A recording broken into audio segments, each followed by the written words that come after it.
और इनको मैंने पहली बार माउंट आबू में सुना था, गुरुकुल में।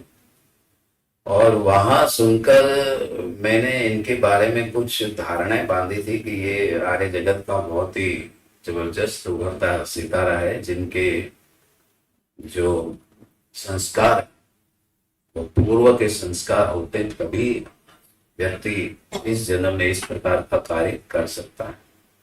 तो इनका नाम है मोहित गौर।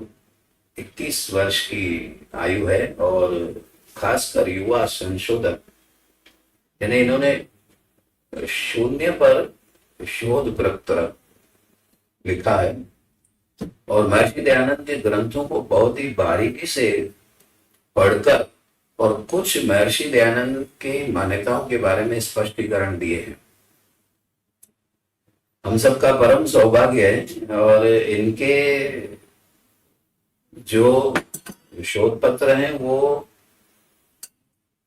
लंदन से कहीं प्रकाशित पेपर हैं, उनमें भी उनका वर्णन है। और मुंबई आईआईटी में के साथ हम पार्टनरशिप में शोध करते हैं। जी जी जी, मुंबई आईआईटी में उनके साथ में भागीदारी में, पार्टनरशिप में ये शोध संस्थान का बहुत ही मतलब अच्छा बड़ा कार्य है। तो मैं आपसे ये विनम्र निवेदन करता हूँ कि ध्यान पूर्वक आप इनको जब हम सुनेंगे तो इनकी जो योग्यता है उनके बारे में हमको पता चलेगा। तो ज्यादा समय न लेते हुए मैं ठीक हाँ जी जी जी, हम हमारी वैदिक परंपरा अनुसार जब भी कोई विद्वान, कोई महात्मा हमारे बीच उपस्थित होता है तो उनका यथाउचित सम्मान करना हम सबका परम कर्तव्य है। अजमल भाई जी हमारे संस्था के जो बहुत ही सुंदर कार्यकर्ता है, उनसे मैं विनम्र निवेदन करता हूँ कि पवित्र गायत्री मंत्र के इस दुपट्टे के साथ मोहित जी का बहुत बहुत सुंदर, एक बार जोरदार तालियां हो जाए मोहित जी के लिए। बहुत बहुत धन्यवाद है आपका। अब मैं एक छोटी सी सूचना, मोबाइल फोन सभी के पास होंगे, कृपया उनको साइलेंट रख दीजिए या स्विच ऑफ मोड पे रख दीजिए। जिसकी भी घंटी बजे, वैसे बजनी नहीं चाहिए क्योंकि वो डिस्टर्ब करती है, और अगर घंटी बजे तो उसको तुरंत बंद कर देना।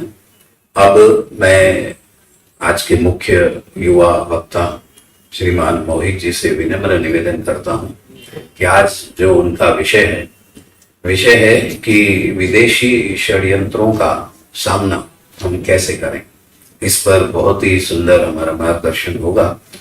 मैं मोहित जी से निवेदन करता हूं कि वे अपनी बात जो है ठीक 10:30 बजे तक, आपका अभी 45 मिनट है, 5-7 मिनट अगर ज्यादा भी हो गए। हाँ, ये चालू है बेटा? हाँ, तो 10:30 बजे तक हम ओम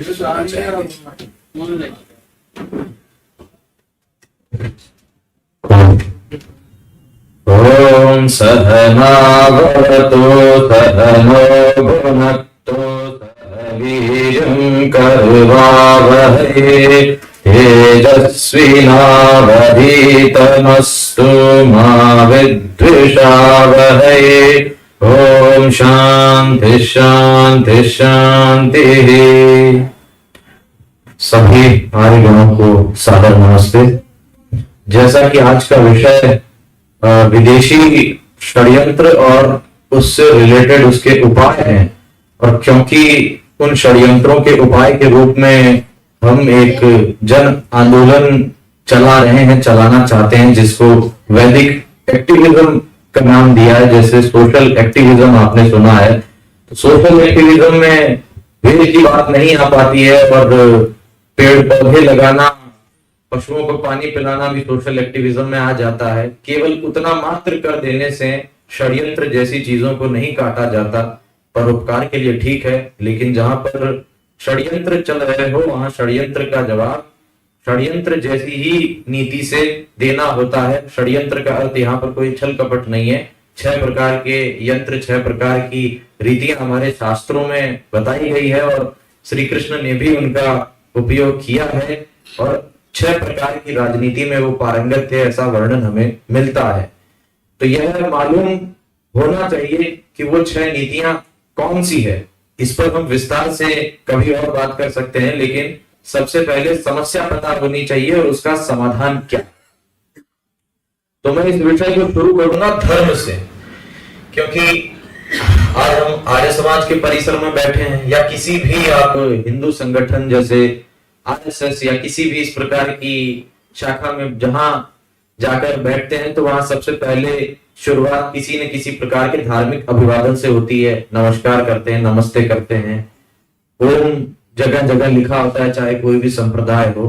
तो सारी कहानी धर्म से शुरू होती है, यानी हर समस्या का उपाय धर्म में होना चाहिए, चाहे किसी भी तरह का षड्यंत्र हो, एकेडमिक षड्यंत्र हो, राजनीतिक षड्यंत्र हो, या चाहे इंफॉर्मेशन का षड्यंत्र हो, सोशल मीडिया का षड्यंत्र हो।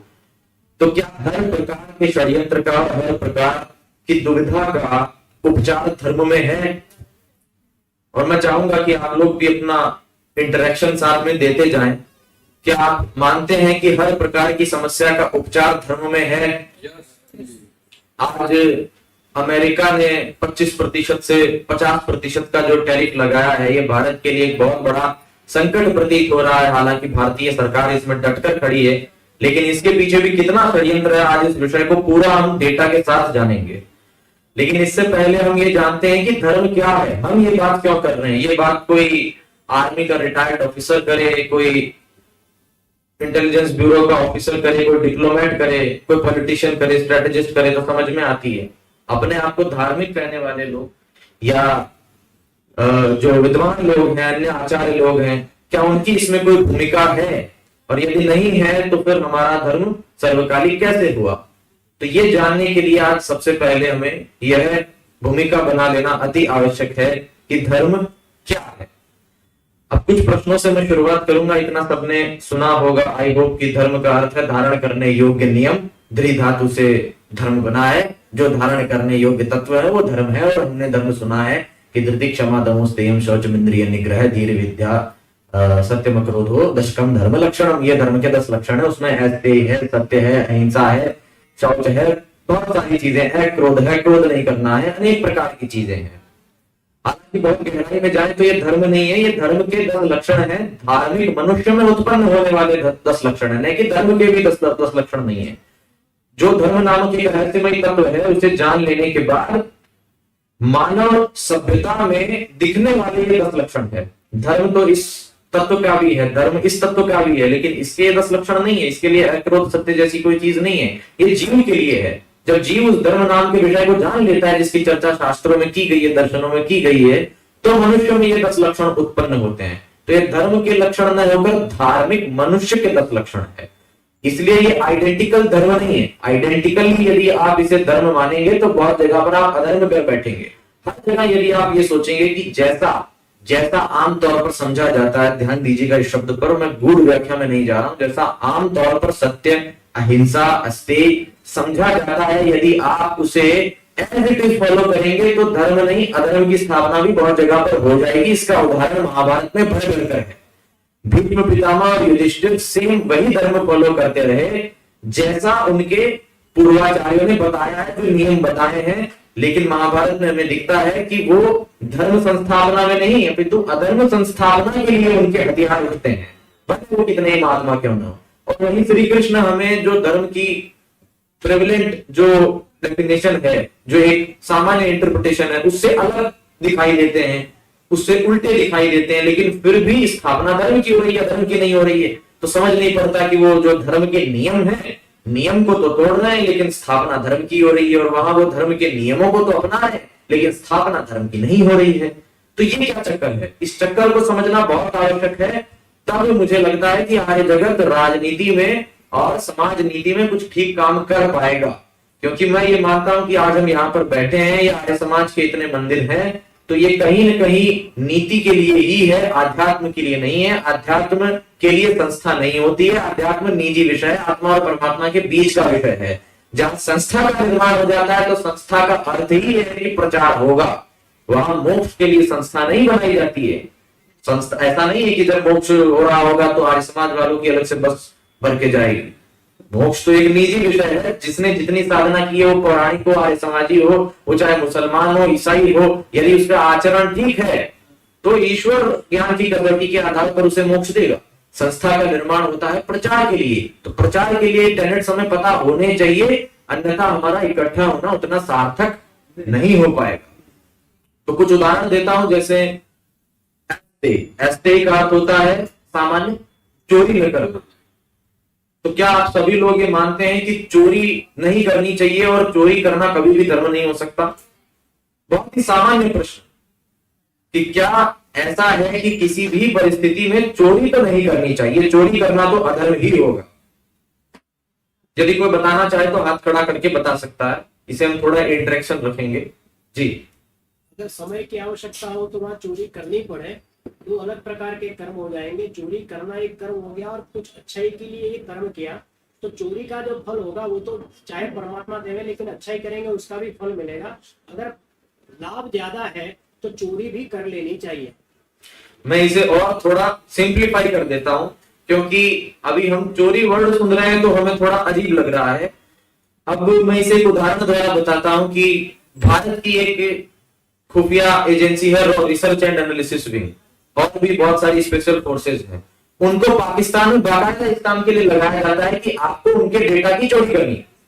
एक प्रकार से हम पाकिस्तान के डेटा की चोरी कर रहे हैं। मैं एक और आगे कदम जाकर के उदाहरण बता देता हूं कि यहाँ से भारत से एक व्यक्ति जाता है और पाकिस्तान के जितने भी न्यूक्लियर वेपनरी को यूज करने के लिए डिवाइस है, रडार सिस्टम, वो सारे चोरी करके ले आता है। तो अब आप इसे धर्म मानेंगे कि अधर्म मानेंगे? ये तो धर्म हो गया, जबकि की तो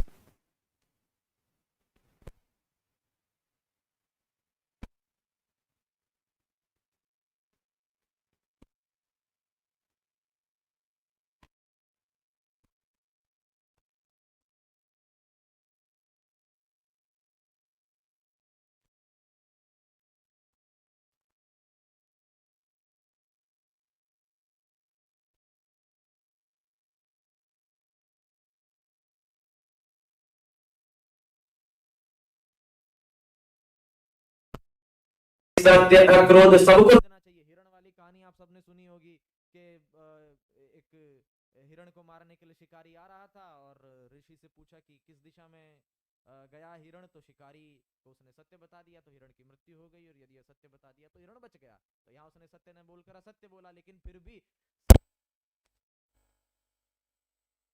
उसे क्या बताना है क्या नहीं बताना। सत्य यह है कि उस हिरण की रक्षा होनी चाहिए। सत्य वचन का नाम नहीं है, सत्य कर्म का नाम है।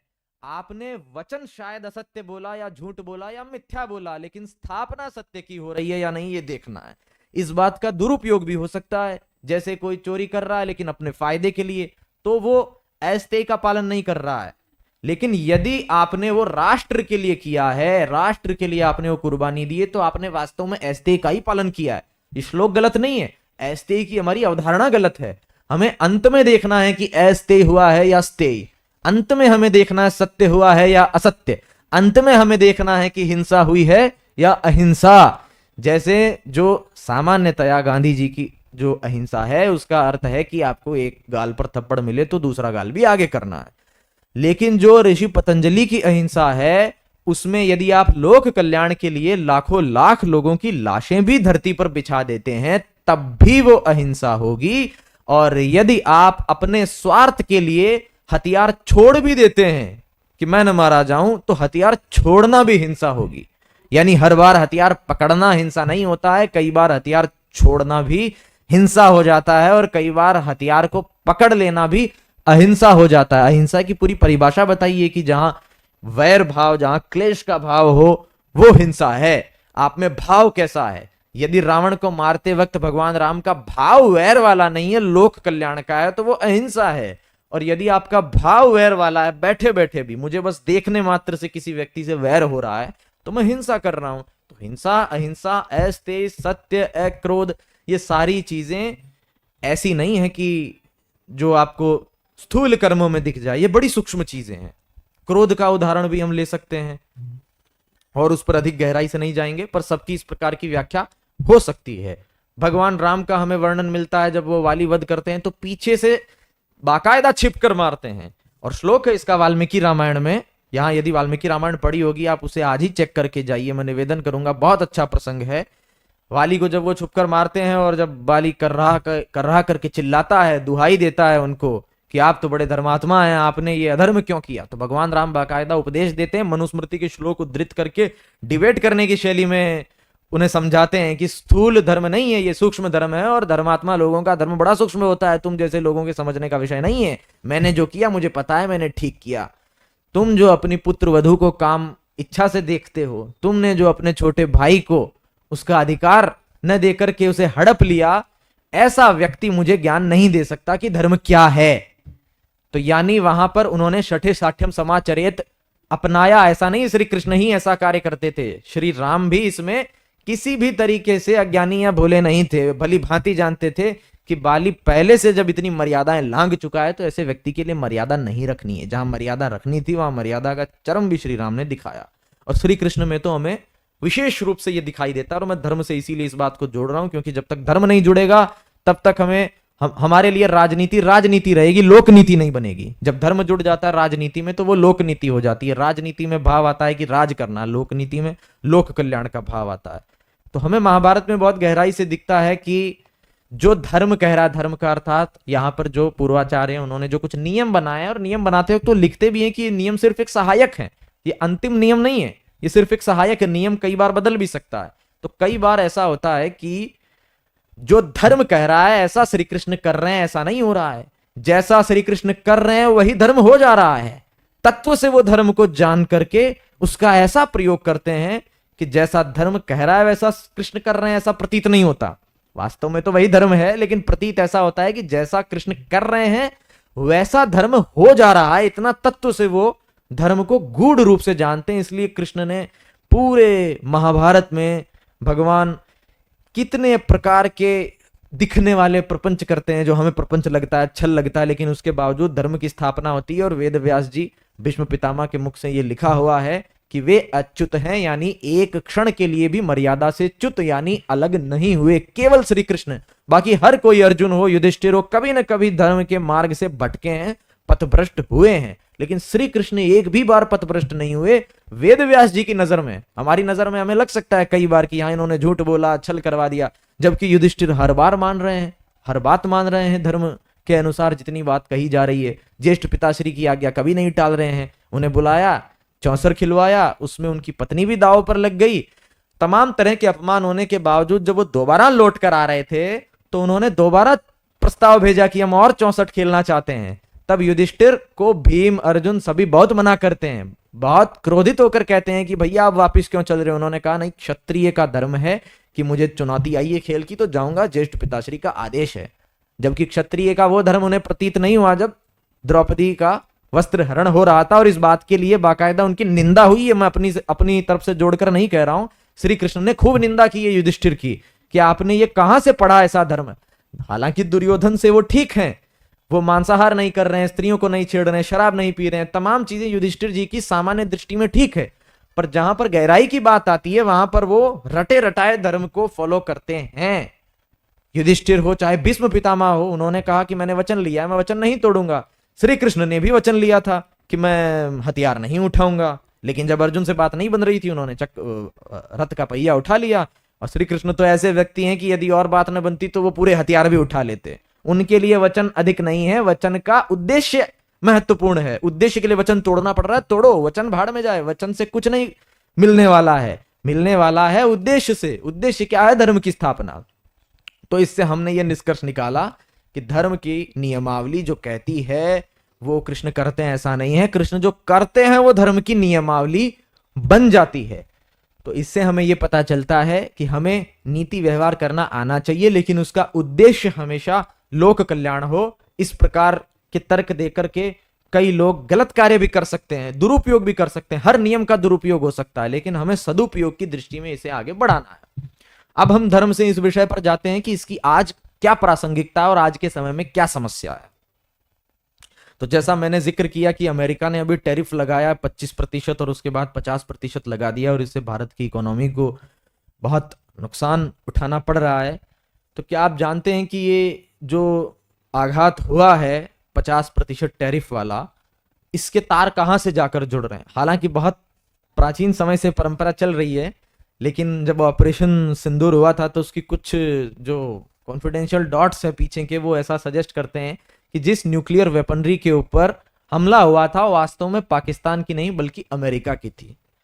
जब से अमेरिका की वो न्यूक्लियर वेपनरी को हानि हुई है तभी से ट्रंप जो है वो उछल रहे हैं और उनका पारा 7वें आसमान पर चढ़ा हुआ है। उसी के बाद उन्होंने आसिफ मुनीर को बुलाया जो पाकिस्तानी आर्मी पर्सन है, और उनको बुलाकर वहां से न्यूक्लियर धमकी भी दिलवाई भारत को, जिसके बाद एक बहुत ही अच्छी योजना, हालांकि मैं किसी भी पार्टी को पूरी तरीके से ठीक नहीं मानता हूं, सब में कुछ न कुछ कमियां हैं, लेकिन ये नरेंद्र दामोदर दास मोदी नाम का जो व्यक्ति है, जो हमारे प्रधानमंत्री जी हैं, ये बड़े खूंखार हैं इस मामले में। उन्होंने जिस प्रकार से ट्रंप की तौहीन की है वैसी किसी भी प्रधानमंत्री ने नहीं की, और ये जो तौहीन है ये भारत को स्वतंत्र बनाने के लिए एक झटका देती है कि तुम कब तक अमेरिका के दिए हुए टुकड़ों पर पलोगे, कभी न कभी तो आजाद होना पड़ेगा, चाहे कुछ समय के लिए जरूर झटका महसूस हो लेकिन आत्मनिर्भर होना पड़ेगा। कुछ जर्मन पेपर्स में ऐसी भी खबरें आ रही है और रूमर्स चलाए जा रहे हैं कि ट्रंप ने बहुत सारे कॉल किए और 4 से 5 कॉल मोदी जी ने नहीं उठाए लास्ट वीक में, और उससे और जो है वो ट्रंप भड़के हुए, जिस कारण से उन्होंने 25% से 50% टैरिफ लगाया। और आप यकीन मानिए अभी सोशल मीडिया पर ये जितना वोट चोरी को लेकर के और तमाम तरह के मुद्दे बनाए जा रहे हैं, वैसे तो जितने इसमें डेटा दिखाए गए उसमें काफी डेटा फर्जी हैं, लेकिन यदि कोई डेटा ठीक भी है और मान लेते हैं कि कहीं पर कोई किसी प्रकार की वोट चोरी हुई भी है, जो कि हर पार्टी ही करती होगी, लेकिन उस मुद्दे को जो हाईलाइट किया जा रहा है वो नेचुरल नहीं है, वो कांग्रेस के बस की बात नहीं है। इसके पीछे पूरा अमेरिका की एक डीप स्टेट पॉलिसी है जिसे वहां की एक इंटेलिजेंस एजेंसी गवर्न करती है, जिसको हम CIA बोलते हैं। CIA यानी central intelligence agency of the United states America. जैसे हमारे यहाँ भारत में NIA है, नेशनल इन्वेस्टिगेशन एजेंसी, IB है, इंटेलिजेंस ब्यूरो, वैसे ही अमेरिका की CIA है। और CIA को जब भी किसी देश में षड्यंत्र करना होता है तो वो वहां एक डीप स्टेट बनाती है। डीप स्टेट का मतलब कि जो हमारी गवर्नमेंट की स्टेट है, जो ऑफिशियल स्टेट है, उस स्टेट के नीचे वो एक डीप स्टेट बनाएगी, गहराई में जाकर के, जो दिखेगी नहीं लेकिन पतली पतली लेयर से वो धीरे धीरे ऊपर आकर के सरकार को एलिमिनेट करने की कोशिश करेगी। ऐसा पहले ईरान में भी किया है अमेरिका ने, पाकिस्तान में भी किया, और अभी रिसेंटली बांग्लादेश में पूरा डीप स्टेट द्वारा चलाया हुआ प्रोपेगेंडा था। इसके क्लियर एविडेंस और डॉट्स हमारे सामने हैं, और वैसा ही अभी भारत में होने का प्रयास हो रहा है। पूरा पुरजोर कोशिश हो रहा है कि जो अभी की सरकार है इसे कैसे भी करके गिराया जाए, उसके लिए अपोजिशन को पूरा फंड दिया गया है। और ऐसा नहीं है कि ये बात मैं केवल हवाबाजी के लिए कह रहा हूं, इसका एक पूरा उदाहरण आप डेटा सहित जाकर चेक कर सकते हैं। जब हिडनबर्ग की रिपोर्ट आई थी अडानी को पूरा डिमोलिश करने के लिए उसके सिस्टम को, क्योंकि अडानी उस वक्त इजराइल में कुछ इन्वेस्टमेंट कर रहे थे और इजराइल में इन्वेस्टमेंट हो इंडिया की, ऐसा अमेरिका नहीं चाह रहा था। तो हिडनबर्ग का जो रिसर्च इंस्टीट्यूट है उसने एक रिपोर्ट पब्लिश करके अडानी के शेयर को बहुत नीचे लाया, जो कि अभी तक भी वापस नहीं आ पाए। लेकिन अडानी की पूरी कंपनी बर्बाद हो जाती यदि इसमें इजराइल खुद इंटरवीन नहीं करता। इजराइल की जो इंटेलिजेंस एजेंसी है मोसाद, जो इंफॉर्मेशन और इंटेलिजेंस गैदरिंग में दुनिया की सबसे खतरनाक एजेंसी मानी जाती है, उन्होंने भारत के और अडानी के पक्ष में आकर के पूरी एक रिपोर्ट तैयार की हिडनबर्ग के खिलाफ, और वो रिपोर्ट पब्लिश करते ही कुछ ही समय बाद हिडनबर्ग की कंपनी बंद हो गई। लास्ट ईयर ही शटडाउन हुई है हिडनबर्ग की कंपनी, और वो शटडाउन हुई है इसका मतलब कुछ ऐसा उस रिपोर्ट में निकला था। और क्या निकला था आप जानते हैं कि हिडनबर्ग ने जो रिपोर्ट बनाई वो सही स्टैटिस्टिक के ऊपर और सही इकोनॉमिकल डेटा के ऊपर नहीं थी, बल्कि मैनिपुलेटेड थी। और उसकी मीटिंग जहां हुई पूरा उसका लोकेशन शेयर किया गया कि ये इंटेंशनली की गई चीज है। हिडनबर्ग दिखाते थे कि वो एक निष्पक्ष रिसर्चर है। और आप यकीन मानिए कि जैसे आज हमारी यहाँ चर्चा हो रही है, वैसे जो चर्चा हुई हिडनबर्ग रिसर्च इंस्टीट्यूट की, वो अमेरिका में एक ऐसी बिल्डिंग में हुई जो कांग्रेस के नाम से रजिस्टर्ड है। इजराइल ने अपनी रिपोर्ट में क्लियर उस एड्रेस का मेंशन किया कि यहां पर यह मीटिंग हुई है। नाम नहीं लिया राहुल गांधी का, लेकिन समझने वाले सभी समझ गए कि ये कांग्रेस का ऑफिस है, जो इंडियन नेशनल कांग्रेस है उसका इंटरनेशनल ऑफिस है अमेरिका में, और वहां पर यह सारी चर्चा हुई है और उसके माध्यम से भारत में किया गया। लेकिन मोसाद और भारतीय एजेंसियों ने मिलकर के इस पूरे षड्यंत्र को तबाह किया। इसलिए चीजें जितनी सरल दिखाई देती है उतनी सरल होती नहीं है। जैसे ही आप इंस्टाग्राम खोलते हैं और आपको हजार कमियां दिखाई जाती है। भारत की राष्ट्रवादी सरकार के प्रति कमियां तो देखिए सब में है, मुझ में भी है, आप सब लोगों में भी है, तो जो सरकार चला रहे हैं उनमें भी है। पर बात यह है कि उसको गिराने का प्रयास क्यों हो रहा है, उद्देश्य क्या है। जब 2014 में ये न्यूज आई थी कि एक हिंदू नेशनलिस्ट हेडलाइन आई कि अपने आप को पीएम विक्ट्री क्लेम कर रहे हैं, तो लगभग कहते हैं कि 48 घंटों तक तो अपोजिशन को होश नहीं आया था कि ये कैसे हो गया, हम इतने वर्षों से दशकों से हम राज कर रहे हैं और कैसे एक व्यक्ति जीत गया। और लग रहा था कि 2019 में तो हम जीत ही जाएंगे वापस, लेकिन 2019 में भी और 2024 में भी अब ये जो विक्ट्री हुई है, इसके बाद विदेशी षड्यंत्र और बढ़ गए हैं और उनमें खलबलाहट मची हुई है कि कैसे भी करके इस सरकार को गिराया जाए। तो इस सरकार को गिराने के लिए सोशल मीडिया पर जितने षड्यंत्र हो रहे हैं उसमें प्रॉपर यहाँ की कंपनीज को मार्केटिंग और आईटी सेल की सर्विस दी गई है, उनको पैसा दिया जा रहा है फॉरेन से फंडेड, और वो काम कर रहे हैं। और सरकार ऐसी बहुत सारी एजेंसीज को बंद भी करती है। अभी लास्ट ईयर ही एक चाइना का एक एनजीओ था, स्टैनफोर्ड इंटरनेट विभाग करके उसका कुछ नाम था, मैं उसका एज इट इज नाम आपको बताना चाहूंगा, मैंने अभी निकाल कर रखा था, मैं सुबह ही इस बारे में डेटा आज निकाला। चाइना लिंक्ड ये रिपोर्ट है, कंपनी का नाम है स्टैनफोर्ड इंटरनेट ऑब्जर्वेटरी, ठीक है, स्टैनफोर्ड इंटरनेट ऑब्जर्वेटरी, इसके बारे में आप सर्च करेंगे, अभी बंद हुई है। और इसका दोष क्या था कि ये भारत में जो बॉर्डर एरियाज को लेकर के मिस इन्फॉर्मेशन, झूठी खबरें और अफवाहें फैलाने का प्रोजेक्ट ले रखी थी। जैसे हम कोई प्रोजेक्ट लेते हैं, प्रोजेक्ट में प्रॉपर ऑब्जेक्टिव लिखा होता है, माइलस्टोन लिखे होते हैं, उस प्रोजेक्ट का ऑब्जेक्टिव और माइलस्टोन ये था कि हमको अफवाह और र्यूमर फैलाना है भारत के बॉर्डर इलाकों से रिलेटेड, चाइना और इंडिया के जो बॉर्डर इलाके हैं। तो ऐसे एनजीओ को बंद किया जाता है और ऐसे खूब सारे एनजीओ सोशल मीडिया पर भी काम कर रहे हैं, क्योंकि अब जो वोट देने वाले लोग हैं वो रीडर्स नहीं होंगे, वो रीलर्स होंगे, वो बुक पढ़कर नहीं आ रहे हैं, वो रील देख कर आ रहे हैं। तो आज आप जितने यहाँ पर लोग हैं उसमें बहुत ज्यादा ऐसे कोई यंगस्टर्स नहीं है जो रील देखते हो, लेकिन यदि आप मेरी उम्र के या मेरी उम्र से भी कम उम्र के 13, 14, 15, 16 साल के बच्चों से मिलेंगे तो उनको कोई मतलब नहीं है, आप उन्हें पकड़कर यहाँ हम ले भी आएंगे और जैसी सामान्य सत्संग चलता है उसमें वो कहेंगे जी हाँ बहुत बढ़िया है, लेकिन उनकी आगे जाकर के जो खुफिया बात होती है वो सोशल मीडिया में ही होती है। खुफिया बात करते हैं यहाँ पर, ये नहीं है कि वो बात करते हैं किसी से, जो उनकी भावनात्मक प्रक्रिया शेयर होती है वो उन इन्फ्लुएंसर से होती है। और ये एक बहुत ही दुख की बात है और चिंता की बात है। और आज मैं यहाँ पर चिंता व्यक्त करने ही आया हूँ, हमारी देश राष्ट्र संस्कृति की तारीफ करने नहीं आया हूँ। वो हजारों साल पुरानी बातें थी। आज सोशल मीडिया पर जितने भी क्रिएटर्स हैं वो सब लेफ्ट इंक्लिनेशन में है, राइट इंक्लिनेशन में बहुत कम है। हालांकि राइट इंक्लिनेशन में और लेफ्ट इंक्लिनेशन में दोनों को पार्टियां पैसा देती है और हमारे पास खुद के पास ऐसे कुछ लीड्स आती है, हम उनको स्वीकार नहीं करते हैं क्योंकि हम जो बोलते हैं अपने माध्यम से बोलते हैं। यदि अति आवश्यक होता है हमारी टीम में किसी को तो हमने बताकर एक्सपेरिमेंट भी करवाया कि हाँ इनके लिए कुछ कंटेंट बनाओ पैसा लेकर के, तो पता चला बीजेपी वालों के लिए, बीजेपी जो कांग्रेस के नैरेटिव को ध्वस्त करने के लिए काउंटर में जो पैसा खर्च करती है, तो उससे हमें यह पता चला कि यदि बीजेपी खर्च कर रही है पैसा यानी कांग्रेस भी कर रही होगी। तो हम रिसर्च करते करते ऐसी और कंपनीज तक पहुंचे तो पता चला कि हम जितने कंटेंट क्रिएटर देखते हैं कोई भी अपनी इच्छा से काम नहीं कर रहा है। उधर से कांग्रेस वाले पैसा खिलाते हैं, इधर से काउंटर करने के लिए बीजेपी वाले पैसा खिलाते हैं। हाँ ये है कि बीजेपी वाले जिनको पैसा देते हैं वो पहले से काम कर रहे हैं, वो उनको सपोर्ट कर देते हैं। कांग्रेस वाले खरीदते हैं, जो बीजेपी जिनको पैसा दे रही है उनको भी सूचना बना करके अपनी तरफ पास कर लेते हैं। तो इसमें केवल 5 से 10% ऐसे लोग होंगे जो या तो, जैसे मैंने आज तक एक भी पॉलिटिकल पेड प्रमोशन नहीं किया है, जो या तो पेड प्रमोशन करते ही नहीं है, अपने तरह से काम करते हैं, या जो और अच्छे लोग हैं हमारी टीम में, कई और अच्छे लोग हैं जिनको हम ही व्यवस्था करवाते हैं कि हाँ आप इनके लिए प्रमोशन करिए। तो जो पैसा लेते हैं लेकिन जो पैसा नहीं भी लेंगे तो भी सही काम करेंगे, ऐसे केवल 5 से 10% लोग हैं। बाकी के सारे लोग केवल पैसों के लिए कर रहे हैं। ये कड़वी सच्चाई है और ये बताना जरूरी है। ये सब बातें पर्दे के पीछे होने की नहीं है, ये सब बातें पब्लिकली होनी चाहिए कि ये एक बहुत ही चिंता का विषय है कि जितना हम सोशल मीडिया पर आइडियोलॉजिकल वॉर देख रहे हैं ये सारा का सारा मनी ओरिएंटेड है। 90% लोग ऐसे हैं, 10% को यदि छोड़ दें कि पैसा आए ना आए वो काम करेंगे, 90% ऐसे हैं जिनको यदि पैसा नहीं मिले तो आज ही पॉलिटिक्स पर बात करना छोड़ करके मोबाइल की अनबॉक्सिंग करते हुए मिलेंगे। वो केवल और केवल क्रिएटर इसलिए बने हुए हैं क्योंकि उनको कहीं ना कहीं से फंडिंग मिल रही है। तो यानी फंडिंग का खेल जहां ज्यादा होगा वहां पर राजनीति ऐसे ही चलती है। अब इसमें हम लोग क्या क्रांति कर सकते हैं, क्योंकि ठीक है धन की आवश्यकता होनी चाहिए लेकिन धन पर निर्भर नहीं होना चाहिए। बिना धन के भी धर्म हो सकता है। ऑल्दो आचार्य चाणक्य ने आज से 2500 वर्ष पहले ही घोषणा कर दी थी कि सुखस्य मूलम धर्म है, धर्मस्य मूलम अर्थ है, सुख का मूल धर्म है, धर्म का मूल अर्थ है। लेकिन इतना भी नहीं होना चाहिए कि जिसके पास पैसा है वही राज करेगा, जिसके पास पैसा है वही चलेगा। होना चाहिए जिसके पास धर्म है, जिसके पास विद्या है, जिसके पास ज्ञान है वो चले। सपोर्टिनेट के लिए अर्थव्यवस्था रहे कोई समस्या नहीं है, लेकिन मूल भाव विद्या होना चाहिए, वो अभी नहीं है।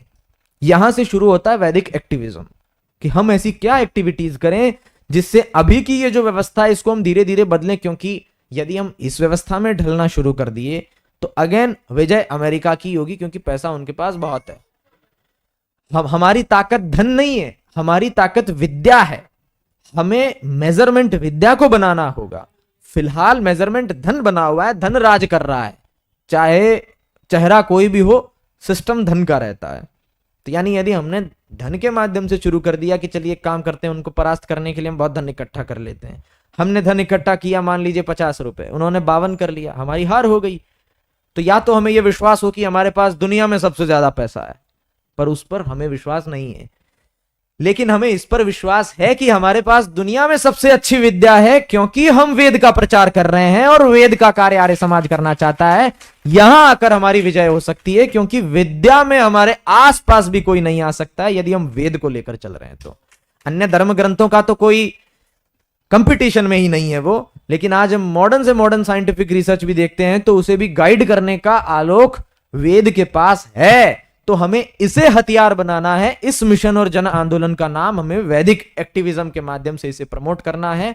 और वैदिक एक्टिविज्म में ऐसी छोटी मोटी बहुत सारी चीजें आएंगी, रिसर्च इनिशिएटिव्स आएंगे, इस तरह के आंदोलन आएंगे जहां बार बार जाकर हम ये बात कहें, लोगों को वेद से जोड़ें और नए युवाओं को जोड़ें जो 13-14 वर्ष से लेकर के 23-24-25 वर्ष के बीच की आयु है, उनको हम पहले जोड़ें, फिर उनके माध्यम से 25 से 30, 30 से 35 तक का जो पूरा युवा क्रम है ये पूरा इसमें जुड़े। और जो नया टैलेंट है वो सोशल मीडिया पहले से जानता है, उसको ट्रेनिंग देने की आवश्यकता नहीं है। उसे ये पता चले कि ग्रंथ क्या है, वेद क्या है, दर्शन क्या है, कितनी ऊंची बातें गीता में है, क्या दर्शन है श्री कृष्ण का, 6 दर्शनों में क्या बातें कही गई है, मीमांसा का स्रोत क्या है, न्याय वैशेषिक क्या है। ऋग्वेद आदि भाष्य भूमिका में महर्षि दयानंद ने वेद के प्रति जो अपनी श्रद्धा व्यक्त की है, इतना ज्ञान देकर के वो श्रद्धा उसमें आए। और जैसा कभी पहले होता था, सरदार भगत सिंह से लेकर के राम प्रसाद बिस्मिल तक एक लंबी कतार होती थी नौजवानों की जो अपनी गर्दन कटाने के लिए भी तैयार होती थी। विद्वानों में भी युधिष्ठिर, मीमांसक, पंडित भगवत दत्त जी, इस प्रकार के इतने बड़े बड़े विद्वान हुए जो ऋषि परंपरा को बचाने के लिए कुछ भी कर सकते थे। वैसा भाव हम युवाओं में डाल दें, फिर मुझे लगता है बहुत कोई चिंता करने की आवश्यकता नहीं है। वो युवा अपने आप देख लेंगे यदि उनमें वो भाव आ गया तो। क्योंकि मैं दिन रात यूथ से मिलता हूं, हमारी टीम भी पूरी यूथ की है, तो मुझे पता है कि उनकी क्या समस्याएं हैं। उन्हें इंटरेस्ट ही नहीं है इसमें, उनको कोई रुचि नहीं है, उनका इंटरेस्ट खराब हो रखा है। अगर उनका इंटरेस्ट इसमें आ गया तो हमें कुछ भी करने की आवश्यकता नहीं, क्योंकि शत्रुओं के पास भी युवा ही है। फॉर एग्जाम्पल जैसे अमित शाह जी हैं, मोदी जी हैं, तो बहुत अनुभवी लोग हैं, उनके पास बहुत पावर है, सब कुछ है। लेकिन क्या सोशल मीडिया की जब स्ट्रेटेजी बनती है तो अमित शाह जी खुद बनाते हैं बैठ करके? नहीं, वो ऑर्डर दे सकते हैं, वो धन दे सकते हैं, वो आदेश दे सकते हैं, निर्देश दे सकते हैं। ऐसे ही सोनिया गांधी तो नहीं तय करेगी ना कि कांग्रेस के सोशल मीडिया पे कौन सी पोस्ट डलनी है। वो पीआर एजेंसी हायर करेंगे, युवाओं को जोड़ेंगे, और उनको तो हायर करने की भी जरूरत नहीं है। उनका वामपंथियों का पहले से तंत्र बना हुआ है। जेएनयू में उन्होंने इतने वर्षों में इतनी संस्थाएं बना ली, इतनी पुस्तकें लिख ली कि एक दूसरे ऑथर ही खुद के पुस्तक को कोट करते रहते हैं। उसने उसकी तारीफ की, उसने उसकी तारीफ की, ऐसे मिला करके 100 लोगों ने आपस की तारीफ की और उनका तंत्र बहुत बढ़िया हो गया। उनके इतने एनजीओज है, इतनी यूनिवर्सिटीज है, और बहुत पढ़े लिखे लोग भी जितने, वो सब लेफ्टिस्ट हैं। चाहे आप आईआईटीज में चले जाइए, एनआईटीज में चले जाइए, वहां से जितने लोग निकलते हैं या तो धार्मिक होते नहीं, धार्मिक होते हैं तो भी मनी ओरिएंटेड ज्यादा होते हैं। उनकी दर्शन में, त्याग में, वैराग्य में, इसमें भावना नहीं है। मैं ये नहीं कह रहा हूं वैराग्य की भावना लेकर आप पहाड़ों पर चले जाइए, वैराग्य की भावना लेकर आप राजनीति करिए। ऐसे लोग हमें चाहिए। ऐसे लोग ज्यादातर इन इंस्टीट्यूट से नहीं निकलते हैं, निकलेंगे तो कॉर्पोरेट मानसिकता से निकलेंगे।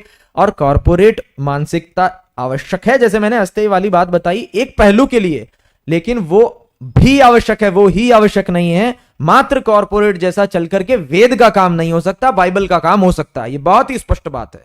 तो इसके लिए ऐसी मानसिकता चाहिए जो, जिसके लिए साधन है कॉर्पोरेट, साध्य नहीं है, जिसके लिए प्रिय नहीं है कॉर्पोरेट, उसके लिए प्रिय वेद है, प्रिय गुरुकुल है, वो उपयोग ले सकता है कॉर्पोरेट का। तो ऐसे लोग हमारे पास नहीं है। और लेफ्ट में ऐसे लोग इसलिए क्योंकि वहां ऑटोमेटिक वैसे ही चाहिए, वहां तो वेद गुरुकुल चाहिए ही नहीं ना, वो तो है ही भोगवादी विचारधारा, तो उनको थोड़ी कुछ ट्रेनिंग करनी है, उनकी कॉलेज में हो जाती है ट्रेनिंग 4-5 साल में, अच्छी भोगवादी मानसिकता बन जाती है, तो वो क्यों आएगा, वो ऐसी एक किसी संगठन में क्यों जुड़ेगा जो संगठन आपको धीरे धीरे धीरे धीरे करके लास्ट में जाकर के ब्रह्मचर्य का उपदेश देगा, संयम का उपदेश देगा, उसको पहले ही दिख रहा है, तो जाएगा ही ऐसी जगह जहां पे जाने के बाद में बढ़िया उसको दारू पार्टी जलसा होने वाला ऐसी जगह पर जाएगा। तो लेफ्ट विंग ने अपनी इतनी मजबूत स्ट्रेटेजी बना रखी है कि आज कांग्रेस को पढ़े लिखे लोग चाहिए, उसको अलग से हायर करने की जरूरत नहीं है, खोजने खाजने की जरूरत नहीं है, वो किसी भी आईआईटीज में किसी बड़े विश्वविद्यालय में जाइए, वहां जो भी पोस्ट ग्रेजुएशन पीएचडी कर रहे होंगे वो सब वामपंथी होंगे, वो सब भारत तेरे तेरे टुकड़े होंगे इंशाल्लाह इंशाल्लाह कहने वाले होंगे, और वो सब पढ़े लिखे होंगे, सब एजुकेटेड होंगे, वो उनका जाकर के काम करेंगे। हालांकि अभी ये जो पार्टीज हमारे सामने आ रही है विपक्ष के रूप में राष्ट्रवाद के खिलाफ, हम मान सकते हैं कि इनमें बहुत ताकत नहीं है, लेकिन अमेरिका जो है उसके पास ताकत है, ये आज की सच्चाई है, वो डीप स्टेट बनाकर षड्यंत्र कर रहा है, और हो सकता है उसे भारतीय सरकार परास्त करे और बिल्कुल करेगी, लेकिन हमारी भूमिका इसमें यह है कि हम हमारी विद्या को, वेदों को साथ में लेकर के इसका समाधान करें, और वैदिक एक्टिविज्म में ऐसी क्षमता है। एक और कदम इस बात को आगे बढ़ाता हूं कि कैसे है। देखिए, जब भी किसी राष्ट्र को बचाने की बात आती है तो आइडेंटिटी क्राइसिस एक सबसे बड़ी समस्या होती है। जैसे पाकिस्तान है, तो पाकिस्तान के राष्ट्र को बचाना है तो उसके लिए आइडेंटिटी इस्लाम है, यदि इस्लाम नहीं है तो फिर पाकिस्तान पाकिस्तान नहीं है, फिर वो तक्षशिला हो गया, वो कुछ और हो गया, वो कांधार काबुल हो गया। पाकिस्तान वो तभी है जब वहां पर इस्लाम है, वैसे ही भारत जब है जब यहां पर भारतीयता है।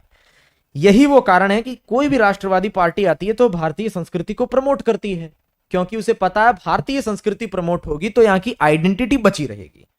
और इसीलिए जितनी भी फॉरेन इंटेलिजेंस एजेंसीज जो भारतीय संस्कृति पर प्रहार करती है, उनको भारत से समस्या नहीं है, भारतीय संस्कृति से समस्या है। संस्कृति हट गई तो भारत फिर उन्हीं के बाप का है जैसे पहले था। तो संस्कृति ही वो चीज है जो उनको बचा करके जो उन्हें बचा करके रखती है इस चीज से कि हमारा सामना उनसे सीधा न। यदि संस्कृति हट गई तो हमारा, संस्कृति यदि रही तो हमारा सीधा सामना होगा, संस्कृति यदि हट गई तो उनका सीधा सामना नहीं होगा, बीच में लेफ्ट विंग आ जाएगी। तो इस चीज के लिए प्रहार होता है संस्कृति पे, और संस्कृति को बचाने के लिए सबसे अकाट्य रिसर्च किसके पास है? केवल और केवल वैदिक जो मत है, वैदिक विद्वान है उनके पास। और ये बात भली भांति सरकार भी जानती है, इसीलिए आपने देखा होगा कि भारतीय सरकार जो आर्य समाज से संबंधित प्रोग्राम्स हैं, जो वैदिक संस्थानों से संबंधित प्रोग्राम्स हैं, उनमें बढ़ चढ़ करके भाग लेती है, लेकिन शंकराचार्य लोग उनको गाली देते हैं और वो उनको भाव नहीं देते हैं, उनके बीच में कांटे की टक्कर चलती है। इसका क्या कारण है? क्योंकि उन्हें पता है कि एट द एंड इन्हें प्रमोट करेंगे तो सबसे पहले जातिवाद फैलाएंगे, वैसे आधा देश तोड़ देंगे। स्त्रियों को कहेंगे, जैसे जोशीमठ के शंकराचार्य कहते हैं कि जहां स्त्री हवन करे वहां समझ लेना आर्य समाज है, वो सही संस्कृति नहीं, सही परंपरा नहीं। तो स्त्रियों को, आधी आबादी को अलग कर देंगे, SC ST समाज को तो बिल्कुल हीन दृष्टि से देखेंगे। तो सारा तो यहाँ गेम पूरा अमेरिका के पक्ष में चला ही जाना है। तो इसलिए वो शंकराचार्य जैसे लोगों को कभी प्रमोट नहीं करते हैं, जो पूरी पीठ के शंकराचार्य हैं। इस प्रकार के लोग, भले उनकी योग्यता बहुत है, बहुत विद्वान है, शास्त्र पढ़े हैं, लेकिन कहीं ना कहीं वो पूर्वाग्रह से ग्रसित हैं। यदि उनसे पूछ लिया राम ने शंभुक वध क्यों किया, तो उन्हें बताना पड़ेगा कि हाँ ये ठीक है, किया गया है। ऐसा शोध जैसा आर्य समाज के पास है, जैसा वैदिक विद्वानों के पास है, जैसा ऋषि दयानंद ने दिया, वैसा शोध और किसी के पास नहीं है। इसलिए मैं तो ये खुलकर के कहूंगा कि यदि भारतीय संस्कृति को बचाना है तो जो मार्ग ऋषि दयानंद ने बताया वो मार्ग एकमात्र मार्ग है। ऋषि दयानंद ने कहा वेदों की ओर लौटो, हमें कहना चाहिए वेदों की ओर लौटना पड़ेगा। जब हम इस दृष्टि से युवाओं के बीच ये बात रखेंगे, मैंने आर्य समाज का जो अभी 150वीं स्थापना दिवस पर बॉम्बे में कार्यक्रम हुआ था, वहां मैंने इसको एक बड़े मंच से इस उद्घोष को देने का प्रयास किया कि अब हमें ये नारा देना होगा कि वेदों की ओर लौटना पड़ेगा। हमें इतनी एग्रेसिव काम करना होगा, चाहे अपनी रिसर्च को लेकर के, जैसे हमने अभी रिसर्च प्रोजेक्ट हम कर रहे हैं IIT बॉम्बे के साथ में, तो उसका पर्पज यही है कि हमें किसी के आगे हाथ नहीं फैलाना, भीख नहीं मांगनी है कि हमारी बात मान लो, हमारे वेद बहुत अच्छे हैं। उसे ऐसा प्रमाणित करो, और विदेशी लोग जैसे मानते हैं अपनी बातों को, जहां से प्रकाशित कराते हैं, वहीं जाकर के उसे घुसा दो कि उन्हें मानना पड़े। इससे यह नारा निकलेगा कि वेदों की ओर लौटना पड़ेगा। तो भारतीय संस्कृति का जो सबसे शुद्ध स्वरूप है, जो सबसे अच्छा रिसर्च है, जो सबसे अच्छी परिकल्पना है, चाहे श्री कृष्ण को लेकर हो, श्री राम को लेकर के हो, वैदिक संस्थानों के पास है। और यदि इस एक्टिविज्म को हम जन आंदोलन बनाकर के लोगों के बीच डालते हैं तो यही वो एक्टिविज्म होगा जिसे फॉरेन इंटेलिजेंस एजेंसीज घबराएंगी। यदि धर्म गुरुओं के रूप में जो पाखंडी और पोप लोग हैं, यदि उनका राज रहा, तब तो सीआईए के लिए एक दिन का भी काम नहीं है भारत को भड़काना, और जो कि पहले होता आया है। ये हमारी विचारधारा है जो इसको आगे चल करके रोक सकती है। अब इस विषय पर और भी बहुत चर्चा हो सकती है, ये वैदिक एक्टिविज्म एक्चुअल में क्या है, हमें किन चीजों का बहिष्कार करना है, किन चीजों को स्वीकार करना है, किन चीजों को कैसे प्रचारित करना है, ये और लंबी रणनीति हो सकती है। लेकिन इस पर मैं अपने विचार अधिक समय की सीमा को देखते हुए न रखकर, मेरा उद्देश्य सिर्फ इतना था कि इस बारे में आप सबको जागरूक करना कि इस तरीके से काम करना होगा। एक भावना हम में ऐसी आए कि हर रविवार यहाँ कार्यक्रम होता है और अन्य जगह पर भी जहां जहां हम ये बात बोलते हैं वहां पर इससे संबंधित चर्चाएं होना शुरू हो, ऐसे ही प्रोग्राम हो। क्योंकि धर्म जो है वो निजी विषय नहीं है। धर्म का एक स्वरूप जो आध्यात्म है, जिसे हम परा कहते हैं, वो निजी स्वरूप है। लेकिन जो अपरा विद्याएं, जो भौतिक जो जगत है, उसमें यदि आपको धर्म की स्थापना करनी है तो इन विषयों को उठाना होगा, इन विषयों पर चर्चा करनी शुरू करनी होगी, इन विषयों के सॉल्यूशंस पर काम करना होगा, इनसे रिलेटेड जितने इनिशिएटिव्स हैं उनको क्रिएट करना होगा। जो इनिशिएटिव्स आ रहे हैं उन्हें सपोर्ट करना पड़ेगा, सबको मिलकर के इस धारा में आंदोलन बनाना पड़ेगा, तब जाकर के हम सशक्त होंगे। और यदि हम इस धारा में काम करेंगे तो निश्चित तौर पर गवर्नमेंट भी हमें सपोर्ट करेगी, क्योंकि ये राष्ट्रवाद का सवाल है, आइडेंटिटी क्राइसिस से निकलने का सवाल है। इसी के साथ मैं समय की मर्यादा को देखते हुए, वैसे 10:18 हुए हैं, अच्छा अभी समय है, तो चलिए मैं एक विषय को और ले लेता हूं। हमने आज बात शुरू की धर्म के गूढ़ स्वरूप से, वहां से बात शुरू करते करते हम सीआईए जो षड्यंत्र कर रही है वहां तक आए, डीप स्टेट बनाकर जो बातें आ रही है वहां तक आए, सोशल मीडिया पर जो षड्यंत्र हो रहा है वहां तक आए, राजनीति क्या है, लोक नीति क्या है, इन सब विषयों को हमने जाना। और ये सारी शास्त्रीय बातें हैं, इसमें कोई भी ऐसी बात नहीं है जिसके लिए हम अपने जमीर को बेचें, हम कॉम्प्रोमाइज करें, हम गलत कार्य करें ना। हमारा गोल क्लियर होना चाहिए कि हमें जहां पर भी राजनीति करनी है वो शुद्ध श्री कृष्ण का स्वरूप होना चाहिए, जिसमें पूर्ण रूप से धर्म अध्यात्म हो। उसमें कहीं पर भी हमें वैसी राजनीति नहीं करनी। सुभाष चंद्र बोस को आप पढ़िए, उनका जैसा पॉलिटिकल एंगल था, बहुत ही मजबूत था, उसमें बहुत आध्यात्मिक प्रवृत्ति भी दिखती है और स्ट्रेटेजी भी बहुत दिखती है। आज के समय में आप अजीत डोभाल जी की बायोग्राफी पढ़िए, वो एकदम मॉडर्न इरा की बात हो गई, लेकिन वो भी बहुत राष्ट्रवादी विचारधारा से जुड़े रहे, संघ से जुड़े रहे बहुत समय तक, अभी भी जुड़े हुए हैं, उनके पुत्र भी जुड़े हुए हैं। लेकिन हमारा आदर्श इसमें होना चाहिए श्री कृष्ण। आप गीता पढ़िए, आपको उसमें बहुत जानकारी मिलेगी, और गीता से ज्यादा महाभारत में ऐसे प्रकरण और प्रसंग पढ़िए जहां पर आपको कई ऐसे श्लोक मिलेंगे, आपको पता चलेगा कि जब वो कार्य करते थे तो उनके मन की भावना क्या होती थी। वो युद्ध भी करते थे तो लगता था समाधि में रहकर युद्ध कर रहे हैं, इतने शांत चित्त होकर वो अपना कार्य करते थे। वो एक योगी थे, योग के ईश्वर थे। वैसे हम नहीं हो सकते हैं, लेकिन हमारा आदर्श वो होने चाहिए। अब एक दूसरा विषय और उठाता हूं, क्योंकि मेरे पास अभी 5 मिनट और है। 5 मिनट में छोटा जी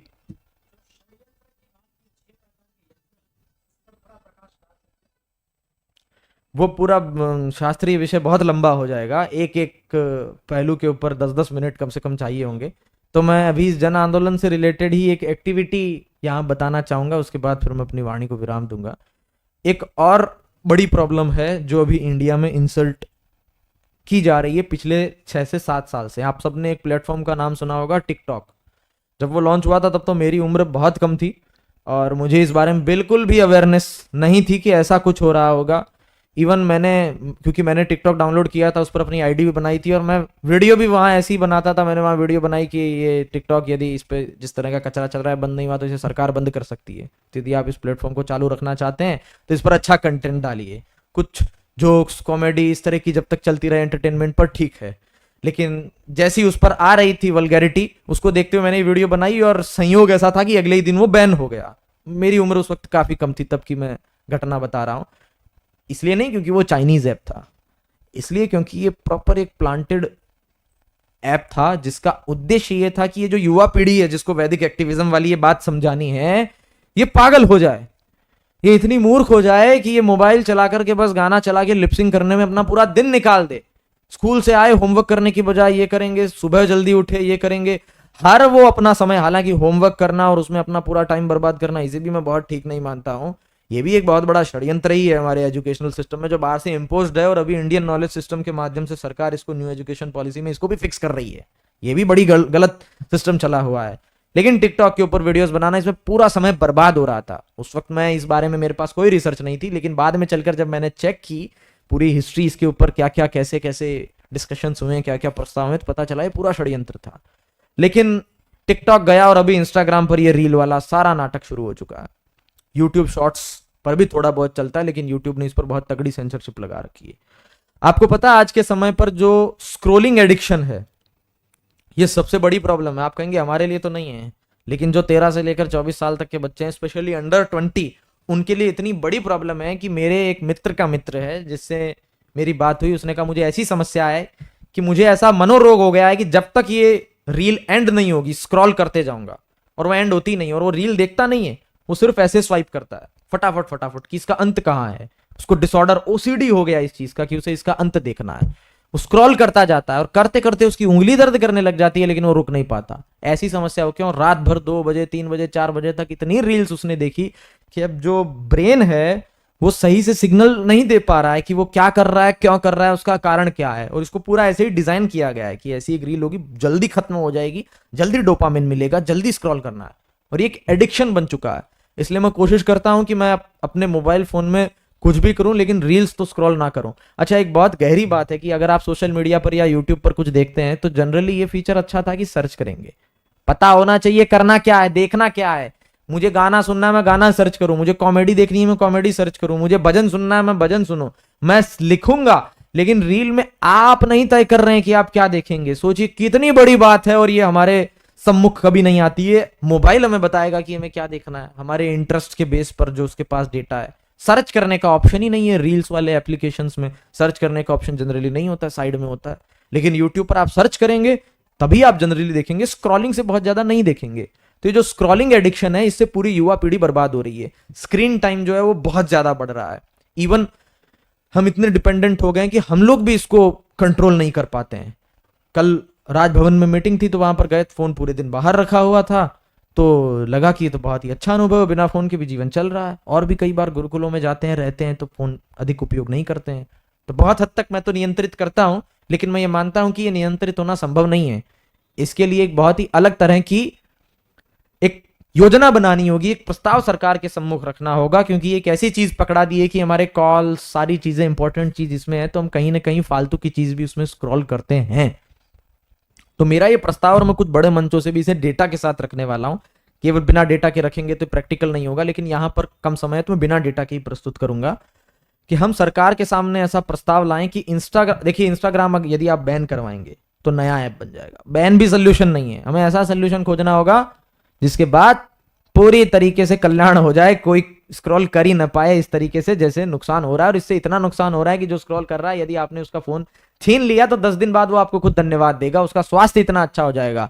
आज स्लीप साइकिल इतना बिगड़ गया है, शायद इस बात को भी आप लोग न समझ पाए, क्योंकि आप लोगों का स्लीप साइकिल अच्छा होगा, आप स्वस्थ पीढ़ी से बिलोंग करते हैं। लेकिन जो मेरी पीढ़ी के जो युवा, उनका स्लीप साइकिल इतना बिगड़ गया है, क्योंकि जो हार्मोन्स 11-12 बजे बनते हैं स्लीप होने के दौरान, अल्फा बीटा सारी वेव्स मिलनी चाहिए, वो 2 बजे सोते हैं, 2 बजे तक तो वापस उठने के बनने लगते हैं। तो सब कुछ उल्टा सीधा हो गया है, तो बहुत बड़ी प्रॉब्लम है। तो हम ऐसा एक प्रस्ताव दें कि इंस्टाग्राम जितने भी स्क्रॉलिंग एप्लीकेशंस हैं, इन सभी स्क्रॉलिंग एप्लीकेशन के ऊपर एक सेंसरशिप हो, जो सेंसरशिप ये डिसाइड करेगी कि एक पर्टिकुलर टाइम, मान लीजिए मॉर्निंग में 9 से 10 बजे का एक टाइम डिसाइड हो गया, यहां से लेकर के और जब तक शाम होती है तब तक ये एप्लीकेशन चालू रहेगा, उसके अलावा एप्लीकेशन बंद रहेगा।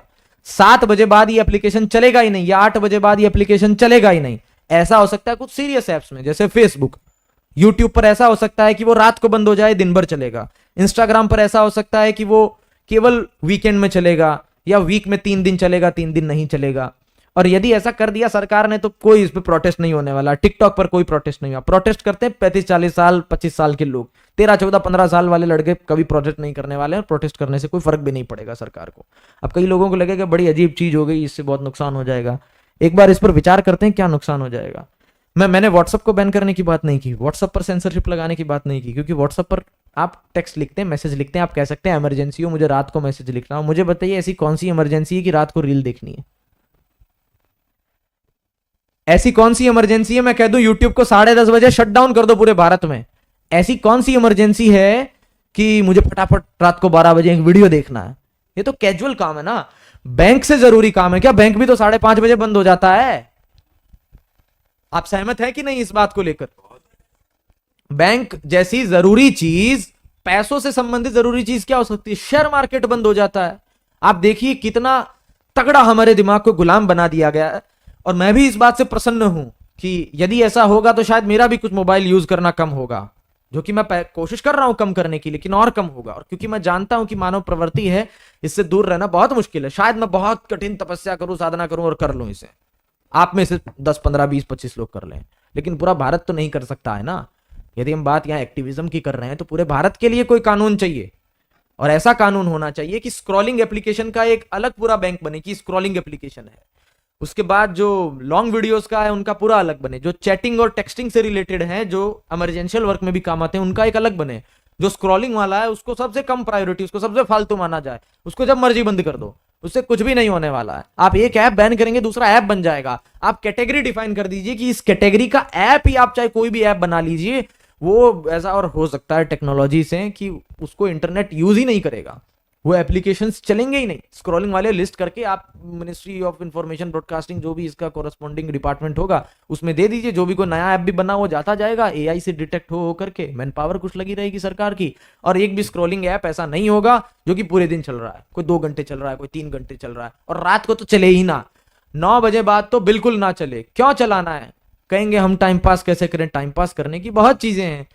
जब बंद होंगे स्क्रॉलिंग ऐप, अपने आप लोग खेल कूद करेंगे, चर्चा करेंगे। इससे अच्छा फोन पर बात कर लें। फोन पर आप अधिक बात नहीं कर पाएंगे। चैटिंग में आप कितनी ही बात करेंगे, नहीं कर पाएंगे। और व्हाट्सएप पर भी ऐसा नहीं कि फिर रील वाला चल जाए। जहां जहां रील और स्क्रॉलिंग है वो सिस्टम बंद रहना चाहिए, उसकी बहुत ही कम महत्व होना चाहिए। इसका एक कोई भी टाइम डिसाइड हो सकता है। इसका पूरा रिसर्च करके हमने फ्रेमवर्क बनाया है, जिसे हम किसी और बड़े मन से प्रस्तुत करेंगे। लेकिन ऐसा होना चाहिए।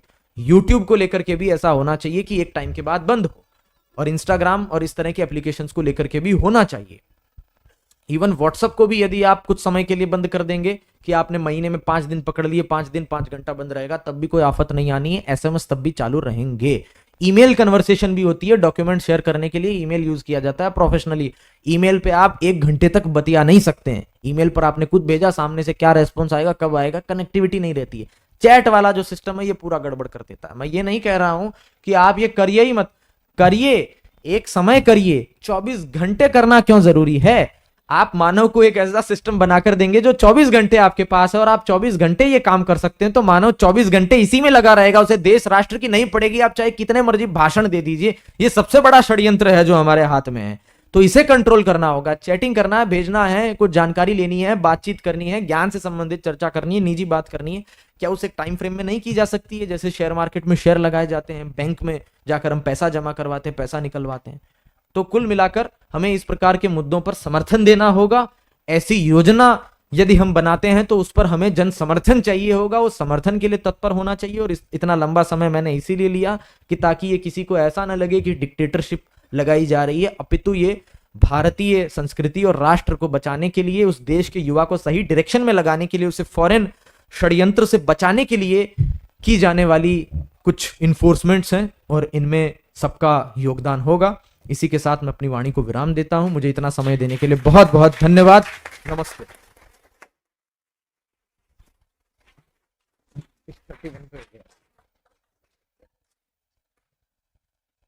ओ महानुभाव, ऐसा अक्सर आपने कई बार सुना होगा कि परिवर्तन संसार का नियम है। 21 वर्ष के इस युवा ने लगभग 50 मिनट के अंदर अंदर ऐसी अपने अनुभव की, और विशेषकर इन्होंने जो हमारा आज विषय था कि भाई विदेशी षड्यंत्रों के पीछे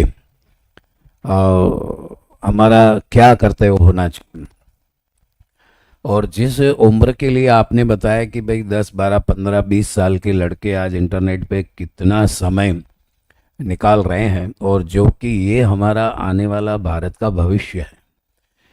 अगर ये सही होगा तो भारत का भविष्य सही होगा, और ये बिगड़ गया तो भारत का भविष्य दांव पे लग जाएगा। और आपने बहुत ही अच्छे सुझाव दिए कि भाई किसी भी कंपनी को बंद कर देना ये उसका उपाय नहीं है। एक को बंद करेंगे तो उसके जैसे ही नाम बदल के दूसरी शुरू हो जाती है। ये अक्सर होता है, तो आतंकवादी संगठनों में भी होता था कि किसी को जैश ए मोहम्मद को बैन कर दो तो दूसरा शुरू हो जाता है, दूसरे को तो बैन करो तीसरा। लेकिन उसकी कार्य प्रणाली पर ही, उसके मूड में, उसकी जड़ में अगर काम करो तो असरकारक काम होता है। और मैं जहाँ तक समझता हूँ कि वर्तमान सरकार भी इस पक्ष में है कि भाई हमको जितना भी अच्छा हो सके उतना काम करना चाहिए। और सरकार का काम कर रही है, लेकिन जागृति का काम जो है वो हम कर रहे हैं। आर्य समाज की जो वर्तमान युग में जो जवाबदारी है वो अत्यंत बहुत ज़्यादा है, क्योंकि जो हथियार है वो हमारे पास है। वेद का, जैसे आपने कहा कि आर्य समाज और वैदिक सिद्धांतों से ही इससे लड़ा जा सकता है। जिनके पास पैसे हैं वो पैसे से लड़ रहे हैं, लेकिन वास्तव में इसका जो हथियार है वो ज्ञान है, वो विद्या है। तो विद्या से अगर हमको लड़ना है और वो हथियार हमारे पास है तो हमारी जिम्मेदारी भी बहुत बढ़ जाती है। और हमको ये बढ़ चढ़कर, और हमको बहुत ही खुशी होती है कि ऐसी युवा पीढ़ी, वैसे आर्य समाज की विचारधारा में जनरल ऐसा कहते हैं कि युवा कम आ रहे हैं, लेकिन ऐसा नहीं है, ये सत्य नहीं है। आप जिस प्रकार से मोहित जी ने हमको बताया, और हमारी अपनी आर्य समाज में भी बहुत युवा यहाँ आते हैं, बहुत अच्छा संगठन है। तो मैं एक बार परमपिता परमात्मा से सभा की ओर से प्रार्थना करता हूँ कि हमारे बीच जो मोहित जी यहाँ उपस्थित हुए हैं, जिन्होंने इतना बढ़िया सुंदर हमारा मार्गदर्शन किया, थोड़े से समय बहुत विषयों को आपने छेड़ा है। तो सबसे पहले आपकी तंदुरुस्ती बनी रहे, आप तंदुरुस्त रहो, दीर्घायु रहो और सुखी और संपन्न रहो। सभा की ओर से बहुत बहुत ये ईश्वर से प्रार्थना है। एक बार जोरदार तालियां हो जाए मोहित जी के लिए।